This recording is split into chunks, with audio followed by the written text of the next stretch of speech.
જલિયાણ અન્ન ક્ષેત્ર દ્વારા હાંસાપુર સ્થિત રામાધણી ગૌશાળા ટ્રસ્ટ ખાતે કડી ખીચડી અને છાશનું વિતરણ. પાટણના હાંસાપુર ખાતે આવેલ રામાધણી ગૌશાળા ટ્રસ્ટમાં જલિયાણ અન્ન ક્ષેત્ર પાટણ દ્વારા ગરીબ નિરાધર અને જરૂરિયાતમંદ લોકોને કડી ખીચડી તથા છાશનું પ્રસાદ રૂપે વિતરણ કરવામાં આવ્યું. આ પ્રસંગે જલિયાણ અન્ન ક્ષેત્રના પ્રમુખે જણાવ્યું હતું કે દર ગુરુવાર સાંજે 4 થી 6 વાગ્યા સુધી ભોજન પ્રસાદનું આયોજન કરવામાં આવ્યું.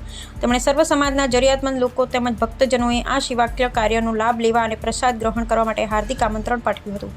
આ સેવાકીય કાર્યમાં અનેક સેવાભાવી કાર્યકરો અને દાતાશ્રીઓએ સહયોગ આપી માનવ સેવાનું ઉત્તમ ઉદાહરણ પૂરું પાડ્યું. અહેવાલ કિશનભાઈ ઠક્કર. જો ગુરુવાર છે અમે ભૂખ્યાને અનાજ અને પ્રસાદ રૂપે જલારામ બાપાની ખીચડી, ઘી, બુંદી અને ગાંઠિયા ચાલુ કરેલ છે. દર ગુરુવારે 6 થી 8 એમાં અમારા આખું સર્કલ જે બધા ભેગા થઈ અને ચાલુ કર્યું છે વિના મૂલ્યે. દર ગુરુવારે સાંજે 6 થી 8 ત્રીજો ગુરુવાર છે.